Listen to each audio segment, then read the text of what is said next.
అన్నీ తెలిసిన డాక్టర్ని, నాకే నాడి అంతుబట్టలేదు. మీరు ఆ విషయం గుర్తుపెట్టుకోవాలి.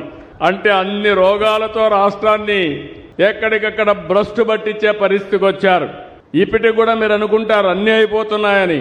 చాలా కష్టపడుతున్నాం, అన్ని చక్కదిద్దుతున్నాం, అక్కడి నుంచి అనేక సవాళ్లను అధిగమిస్తున్నాం, వ్యవస్థలన్నీ ఘాట్లో పెట్టుతున్నాం. మళ్ళీ మనం వచ్చాం కాబట్టి ప్రపంచంలో అందరికీ నమ్మకం వచ్చింది. నేను కూడా పోయి చెప్పాను, రాబోయే రోజుల్లో మీకు ఇబ్బందులు ఉండవు, ఇది నా గ్యారంటీ, ఇది మా రాష్ట్రం, తప్పకుండా మీకు అండగా ఉంటానని హామీ ఇచ్చాను. దాంతో మళ్ళీ బ్రాండ్.